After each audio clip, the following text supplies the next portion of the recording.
परम शांति सभी का स्वागत है। आज हम बात करेंगे स्व परिवर्तन में अभी हम कितने दूर हैं, है ना। क्योंकि ये टॉपिक बहुत इम्पोर्टेंट है। कई बार हमें लगता है कि हम जो है परिपूर्ण हो गए या हमारे अंदर अभी कोई कमियां नहीं है। तो ये हमें अपने आप को सेल्फ चेक करना है, अपने आप से हमें जानने की कोशिश करनी चाहिए। हमें किसी को बताना नहीं है, अपने आप को ही देखना है कि कितना परिवर्तन हमारे अंदर आ चुका है और कितना परिवर्तन हमारा अभी बाकी है ना। क्योंकि ये करना बहुत ज़रूरी है।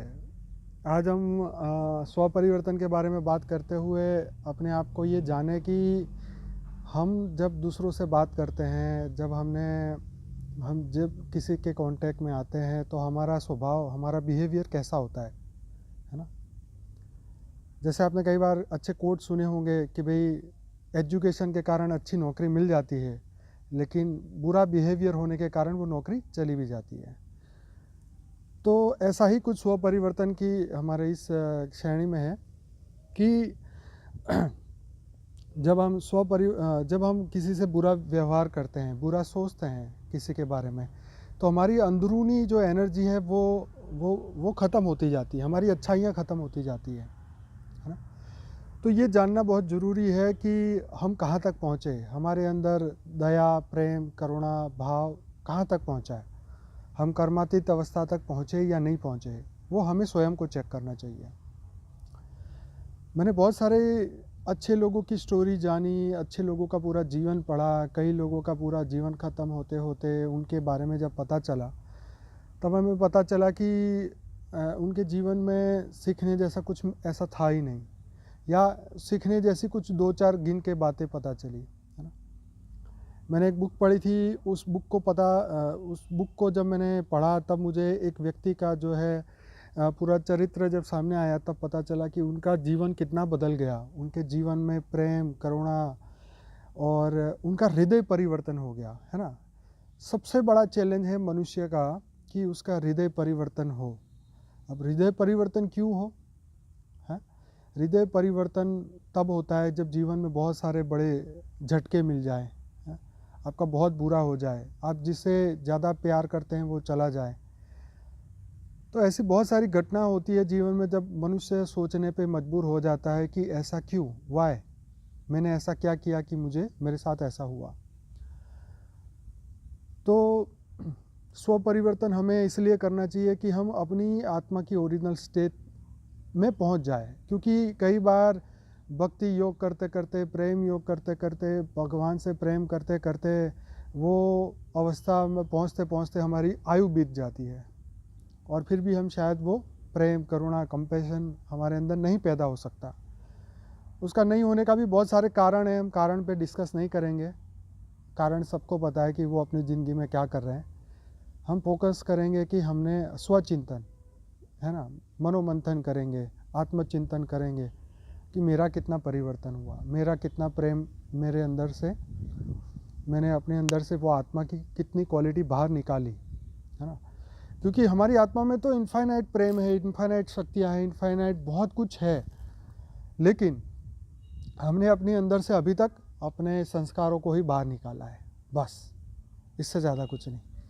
तो अपने संस्कारों से भी ज़्यादा हम कुछ है, सिर्फ हम संस्कार नहीं हैं, हम सिर्फ मन नहीं हैं, हम सिर्फ बुद्धि नहीं है ना। तो स्व परिवर्तन के अंदर हमने बहुत सारे पढ़ने के बाद मुझे ये लगा कि मनुष्य को जब अपना स्व परिवर्तन हो रहा है या कितनी कमियां बाकी है उसके ऊपर फोकस करना चाहिए। वो जीवन के किस पड़ाव तक पहुंच चुका है ना। कई बार क्या होता है कि आपने बड़े बड़े योगियों को सुना, योगियों के कैरेक्टर को सुना पुराणों में, शिव पुराण में, कि उसको अगर कोई योग में से उठा भी दे तो तुरंत इमीडिएटली हाँ ना पूछे बिना ही सीधा उसको श्राप दे देते हैं, है ना। दुर्वासा ऋषि के बारे में सब जानते हैं, छोटी छोटी बातों में श्राप देते थे। कृष्ण को भी एक ऋषि ने श्राप देने की बात कही तो उन्होंने बोला भाई देना हो तो दो, मैं तो स्वयं परमात्मा हूँ, मुझे तेरे श्राप से कोई मतलब नहीं, मुझे कुछ लगेगा ही नहीं, फिर भी मैं तुम्हारे शब्दों का मान रखने के लिए मैं वो श्राप को भी स्वीकार कर लूँगा, है ना। हमारे जीवन में भी ऐसा होता है कि हम किसी को बिना जाने बिना पहचाने हम उनके बारे में कुछ भी बोल लेते हैं, सोच लेते हैं, एजम्पशन कर लेते हैं, ये ऐसा है वो वैसा है। भाई ये काम हमारा है ही नहीं, हमें ये करना ही नहीं चाहिए, हमें उससे आगे बढ़ना है। कब तक हम ये करते रहेंगे? क्यों कर रहे हैं? वाई? क्यों किसी के लिए फैसला ले लेते हैं? किसने हमारा क्या बिगाड़ा है? हमने किसका क्या बिगाड़ा है? हमने किसी का क्या किया है? अगर तुम्हारे साथ जो घटना हो रही है वो तुम्हारे कर्मों के हिसाब से हो रही है, कोई तुम्हारे से बुरा बिहेव कर रहा है या तुम्हारी एनर्जी उसको पसंद नहीं आ रही है, तो तुम्हारी पिछले कोई कर्म भोग होंगे। इस बात को एक्सेप्ट कर लो, ज्ञानी बन जाओ, ज्ञान से उसको माफ़ कर दो। हाँ भाई, कुछ पुराने जन्मों का हिसाब किताब बाकी होगा, तो वो आपसे वो इस तरीके से बिहेव कर रहा है, तो उसको माफ़ करो, उसको छोड़ो, उसका आगे बढ़ो, दुर्वासा मुनि मत बनो, है ना। ये पॉसिबल है, ये आप कभी भी कर सकते हैं, है ना। आपके हाथ में सब कुछ है। तो गुस्सा करना और घृणा करना, हम आज कोई आगे बढ़ रहा है तो उसके ऊपर घृणा कर रहे हैं, या वो तो शॉर्टकट मार रहा है, वो तो ये कर रहा है, वो तो वो कर रहा है, उसको सक्सेस मिल रही है तो अरे उसने ऐसा किया होगा, उसने वैसा किया होगा। किसी की लॉटरी लग गई तो सोचेंगे अरे भाई इसने तो क्या अच्छे कर्म किए होंगे। तो भाई आप क्यों नहीं कर रहे हैं? आपकी क्यों लॉटरी नहीं लग रही? तो लॉटरी, सबसे बड़ी लॉटरी है हमारा ज्ञान, हमारा आत्मज्ञान। इससे बड़ी लॉटरी कभी हो ही नहीं सकती। वही लॉटरी है जो हमारे कई जन्मों को, एक ही जन्मों में वो हमारा काम पूरा हो जाता है ना। इस आत्मज्ञान को पाने के लिए 10-10 हज़ार साल तक ऋषि मुनियों ने तप किया है, और वो लॉटरी आपकी लग चुकी है। आप कभी मत वो सोचो कि मेरी लॉटरी लगी नहीं है। आपकी लॉटरी लग चुकी है, आपने सब कुछ पा लिया है ना। यही सोचना चाहिए हमेशा इंसान को। अच्छा शरीर है, अच्छा मन है, अच्छी बुद्धि है, अच्छे संस्कार है, तो इससे बड़ी लॉटरी और क्या होगी। आपको बुरे कर्म करने की अंदर से प्रेरणा नहीं मिल रही, आपको अच्छाई करने की प्रेरणा मिल रही है। आप हमेशा सबका अच्छा सोच रहे हैं, सभी के लिए अपनी पॉजिटिव वाइब्रेशन डाल रहे हैं, विश्व कल्याण के लिए आप पॉजिटिव वाइब्रेशन डाल रहे हैं, तो आपसे बढ़िया बंदा कौन होगा? किसी और को क्यों ढूंढ रहे हो?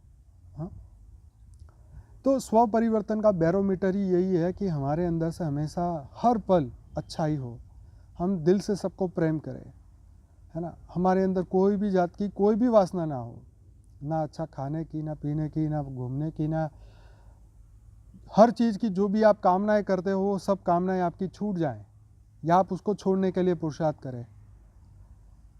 तो ये बहुत ज़रूरी है, क्योंकि अगर ये मनुष्य जीवन से बाहर निकलना है ना, मनुष्य जीवन से ऊपर हटना है, ये मनुष्य जीवन से कुछ सीखने वाली बातें हैं, तो ये सिर्फ यही है कि स्व परिवर्तन जल्दी से जल्दी कैसे पॉसिबल हो सकता है और हम उसके ऊपर क्या काम करें। इसके लिए सभी साधु संतों ने अपने अलग अलग रास्ते अपनाए, अपना अलग अलग पुरुषार्थ किया। किसी ने हज़ारों जन्म किए, किसी ने लाखों जन्म किए, किसी ने कोई ब्रह्मलोक पहुंचने की चेष्टा की, किसी ने विष्णुपुरी पहुंचने की चेष्टा की, किसी ने परम धाम में पहुंचने का, किसी ने अमर बनने का वरदान मांगा, किसी ने कुछ मांगा, किसी ने कुछ मांगा। अब आप क्या मांग रहे हो भगवान से, ये सोचो। भगवान तो पहले ही बोलता है ना मैं लेता हूँ ना देता हूँ, है जी। फिर क्या मांगोगे बताओ? अपने अपने जीवन का लक्ष्य पूरा होने का, या अपनी आत्मा को वही पूर्ण अवस्था पहुँचने का? भगवान तो बोलता है तथास्तु तथास्तु, जो तुम्हें चाहिए सब कुछ तुम्हारे पास है, जो तुम्हारे अंदर जो तुम्हें चाहिए वो मांगो, जो तुम्हें चाहिए। पर हम मांगते हैं भौतिक जगत, हम मांगते हैं दुनियावी रिश्ते, हम चाहते हैं कि लोग हमें प्रेम करें। अरे लोगों की प्रेम की क्या ज़रूरत है? परमात्मा नहीं है तुम्हें प्रेम करने के लिए? वो प्रेम का सागर है, दया का सागर है ना, परमात्मा हर चीज़ का सागर। तो उनसे ही चीज़ लो, इनके बारे में सोचो, अपना फोकस दुनियावी लोगों से हटाओ, अपने संस्कारों को बदलो। स्व परिवर्तन का बैरोमीटर यही है कि हमेशा अपने ऊपर फोकस रखो कि कहाँ मेरी कमियाँ रह चुकी है, अभी मेरे दिल में वो प्रेम क्यों नहीं आया लोगों के प्रति, है ना। प्रेम से क्या हम बात नहीं कर सकते? क्या ये पॉसिबल नहीं है? हर समय सड़े रहना या गुस्से रहना या लोगों के लिए द्रोणा होना या लोगों के बारे में डिसीजन देना, क्या इससे हम हट नहीं सकते? हट सकते हैं, बिल्कुल ये पॉसिबल है, और हम ही ये कर सकते हैं। कोई तुम्हें आशीर्वाद देगा और तुम्हारे अंदर से काम क्रोध लोभ मोह खत्म हो जाएगा, ऐसा नहीं है। अगर मान लो हो भी गया तो ये तो कलयुग है, बहुत जल्दी ख़त्म हो जाएगा, है ना। तो देने वाला कौन है उसके ऊपर फोकस करो। परमात्मा दे रहा है, कोई मनुष्य आत्मा दे रहा है, कोई साधु संत दे रहा है। तो टेम्पररी चीज़ें टेम्पररी समय तक होती है, परमानेंट चीज़ें परमानेंट समय तक होती है। हम अनंत समय से हैं तो हमें इनफाइनाइट चीज़ें चाहिए, इनफाइनाइट प्रेम चाहिए, इनफाइनाइट पावर चाहिए, इनफाइनाइट शक्तियाँ चाहिए, इनफाइनाइट हर चीज़ हमारी अनंत होनी चाहिए, है ना। तो जब हम खुद ही अनंत है तो सब कुछ अनंत होना ही चाहिए ना, प्रेम शक्ति, है ना। हमारे अंदर इतनी करुणा होनी चाहिए, इतना प्रेम होना चाहिए, और ये सब चीज़ पॉसिबल है। तो जीवन में बहुत सारी चीज़ें पॉसिबल है, पर हम उसके बारे में सोचते नहीं, हम उसके ऊपर एक्शन नहीं लेते, क्योंकि अंदर से आवाज़ नहीं आती। मेन चीज़ यहाँ पे है। देखो, अंदर की आवाज़ कैसे बदलेगी? अंदर की आवाज़ बदलेगी जब आप अंदर की दुनिया को बदल ले। आपकी अंदर की दुनिया को जान ले कि मैं शरीर नहीं हूँ, मैं आत्मा हूँ। मेरी आत्मा के अंदर इतनी एनर्जी है, मेरी आत्मा के अंदर वो पावर हाउस है। आत्मा से ही वो एनर्जी निकालो, अपने कर्म बंधन को ख़त्म करने की कोशिश करो, थियरी ऑफ कर्म के हिसाब से चलो। हमेशा परम आनंद में तभी आप रह पाओगे जब धरती लोक के आनंद को छोड़ोगे। छोटी छोटी चीज़ों के आनंद छोड़ो, छोटी छोटी वासनाएं छोड़ो, है ना। देखो, मुट्ठी में कुछ है, पहले उसको छोड़ोगे तभी तो कुछ नया आएगा ना। तो हमारे अंदर जो नेगेटिविटी है उसको बाहर रिलीज़ कर दो, ख़त्म कर दो, बाहर आनी नहीं चाहिए। तभी तो नई एनर्जी, नया प्रकाश, परम आनंद आएगा। और परम आनंद के बाद तो कुछ रहता ही नहीं जीवन में। तो धरती लोक में तो परम आनंद की खोज में सब लोग हैं, पर हम उससे आगे बढ़ते हैं, है ना। तो बड़े बड़े ऋषि मुनियों के जीवन चरित्र जानने के बाद, पहचानने के बाद, इतना अथाह योग परिश्रम करने के बाद हमें यही समझ में आता है कि उनके जीवन का परिवर्तन हो गया। प्रेम, करुणा, कंपैशन आ गई। हर जीव के लिए दया, हर आत्मा के लिए प्रेम भाव, उसके कल्याण की भावना जब हमारे अंदर आए तो समझ लो कि रियल में स्वपरिवर्तन हुआ है। बापूजी ने बोला कि ये जीवन भी अपना नहीं है, दूसरों के लिए है ये जीवन। तो दूसरों के लिए हमें कुछ तो ऐसा करे कि वाकई में किसी और के लिए जीवन काम आए। तो हमारा मन, बुद्धि और संस्कार, हमारे विचार, हमारी शक्ति, हमारी एनर्जी, हमारा योग पावर हमेशा हम लोगों के लिए बांटे, हम विश्व कल्याण के लिए बांटे, परम शांति के वाइब्रेशन फैलाते रहें। और जैसे जैसे हमारी ये एनर्जी बढ़ती जाएगी, क्योंकि जब हम अंदर से बाहर दे रहे हैं तो वो पावर कहाँ से आएगी? हमारी आत्मा के अंदर जो छुपी हुई है वो पावर हाउस है, वो वहाँ से आएगी। और आत्मा का मेन पावर हाउस कौन है? बेहद के परमपिता, जिन्होंने हमें बनाया, जिन्होंने हमें धरती पे भेजने की, हमें धरती पे भेजने एक इंटेंशन के साथ भेजा कि बेहद के विश्व को बदलो, बेहद का ज्ञान हर आत्मा तक पहुँचाओ, बेहद का परिवर्तन दुनिया तक पहुँचाओ। तो जब ये ज्ञान, बेहद का ज्ञान दुनिया तक पहुँचा है, हम पहुँचा रहे हैं, तो साथ में स्व परिवर्तन करके भी दिखाएं, विश्व परिवर्तन करके भी दिखाएं, है ना।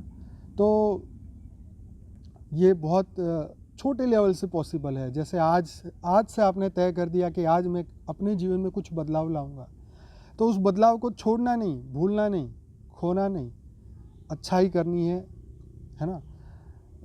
जैसे आप रास्ते से जा रहे हैं तो ये संकल्प करते करते जाए कि हर आत्मा का कल्याण हो, हर जीवात्मा का कल्याण हो, परम शांति फैले, परम महाशांति फैले। मैं तो ये चाहता हूँ कि अगर वाकई में जिस दिन आपके स्व परिवर्तन में, आपके जीवन में जब आप उस पराकाष्ठा तक पहुँच जाएंगे, स्व परिवर्तन की पराकाष्ठा, तो आपकी हर धड़कन के अंदर बेहद के परमपिता, बेहद के परमपिता, बेहद के परमपिता ही होंगे। आपकी हर धड़कन में जिस दिन बेहद के परमपिता शब्द आ गया, स्व परिवर्तन हो गया। और ये वाकई में पॉसिबल है, ये होता भी है, करके देखो, है ना। आप ईमेल करिए हमें अपने प्रतिभाव, हम बहुत अच्छे लगेंगे। आप हमारे व्हाट्सएप ग्रुप से जुड़िए, बहुत सारे लोग जुड़े हैं, स्व परिवर्तन कर रहे हैं, अपने आप को परिवर्तन कर रहे हैं। बेहद के परमपिता जब चाहेंगे तब परिवर्तन तो पॉसिबल है, लेकिन हमारा तो धरती पे आने का कोई मकसद तो पूरा होना चाहिए। अगर जन्म मिला है तो परिवर्तन भी हम कर पाएंगे अपना। तो अपने आप को चेक करते रहिए, अपने आप को आगे अच्छाइयों की ओर बढ़ाते जाइए, और जीवन के कुछ ऐसे अनमोल जो ज्ञान है वो दुनिया तक पहुंचाइए, सबसे शेयर करें। अपने फैमिली फ्रेंड से शेयर करें। आपके अंदर जो भी परिवर्तन आए, जितना भी परिवर्तन आए, लोगों को बताइए, क्योंकि लोग जो हैं वो होप खो चुके हैं, है ना, आशा खो चुके हैं कि अब बदलाव पॉसिबल नहीं है ना। कलयुग में तो ऐसा ही है लोग, और कलयुग में तो ऐसा ही होता है घर घर में। एक तो अखबार पढ़ना बंद कर दीजिए, नेगेटिविटी। अच्छा ही ढूंढिए, अच्छा ही होगा। जितना जितना अंदर बदलाव होगा और जितने लोग आपको मिलेंगे वो अच्छे ही होंगे, ये पक्की बात है। परिवर्तन का संकल्प लेके चलेंगे तो अच्छे लोग जीवन में ज़रूर मिलेंगे, क्योंकि सभी अच्छाई एक जगह इकट्ठी हो जाती है। माँ कई बार हमें एग्जाम्पल देती है कि घर के अंदर कूड़ा जो है हमेशा एक जगह अपने आप ही इकट्ठा हो जाता है ना। अगर उसको घर को बंद करके रखें तो अपने आप ही कूड़ा अपने आप को खींच के सब जगह अपने आप इकट्ठा हो जाता है। तो ऐसी तरह धरती में जो बुरे लोग हैं वो अपने आप एक जगह इकट्ठा हो जाएंगे, अच्छे लोग एक जगह इकट्ठा हो जाएंगे। तो परिवर्तन का जब समय आएगा तो सब कुछ परिवर्तन तो ज़रूर होगा ही होगा। ऐसा तो नहीं होगा कि परिवर्तन नहीं होगा, लेकिन हमारा मकसद जो परिवर्तन, अपने आप का परिवर्तन करने का है, तो वो हमें हेल्प करेगा जीवन जीने में, आनंद की प्राप्त करने में ना। और आनंद की प्राप्ति तभी होगी ना जब हम अच्छे कर्म करें। अच्छे कर्म करेंगे तभी तो अच्छा आनंद मिलेगा, परम आनंद मिलेगा। देखिए ये पेड़ जो है अपना कर्म कैसे कर रहे हैं, निस्वार्थ भाव से, है ना। इनको कोई स्वार्थ नहीं है ना। तो हमें एज ए ह्यूमन हमें भी ऐसा स्वार्थ नहीं होना चाहिए कि हमें ये कर्मों का कोई अच्छा फल मिले ना। स्वर्ग के सुख भोगने की हमें चाहत रखनी चाहिए, है ना। तो ये पॉसिबल है कि हम निस्वार्थ कर्म करें, है ना, और कोई भी फल की हम आशा ना रखें कि इसका बढ़िया फल मिलेगा। और हमें जो भी हम कर रहे हैं, हमें धरती लोक का कोई फल नहीं चाहिए, है ना। स्वपरिवर्तन तो यही कहता है कि तुम सभी कामनाओं को त्यागो। जैसे महाभारत में 73 और 74 नंबर का जो एपिसोड है वो इतना अच्छा है कि उससे हमेशा से हमें बहुत सारी इंस्पिरेशन मिलती है, और उससे बहुत सारा हमें ढेर सारा इंस्पिरेशन डेली मिलती है, और हम उससे कुछ नया सीख सकते हैं। और डेफिनेटली ये नया सोचना, बोलना, करना सब कुछ पॉसिबल है, पर ये शुरुआत हमारे स्व परिवर्तन से होना चाहिए, हमारे अंदर बदलाव से होना चाहिए। अगर आनंद की खोज कर रहे हो, आनंद की खोज में हो, तो पहले अपने अंदर के आनंद को बाहर निकालो, है ना। अपने अंदर की बुराइयों को ख़त्म करो तो अच्छाइयाँ ज़रूर से बाहर आएगी। तो बहुत अच्छा लगा, सभी से ये एक शेयर किया मैंने स्व परिवर्तन के बारे में। बैरोमीटर हमारा खुद चेक करते रहें, इम्प्रूव करते रहें, एक दिन आप ज़रूर परफेक्ट होंगे। और जल्दी से जल्दी इस बेहद के विश्व को बदलने के लिए तमाम आत्माएं अपना पुरुषार्थ करके एक दिन बेहद के विश्व को ज़रूर बदलेगी। बेहद की परम महाशांति।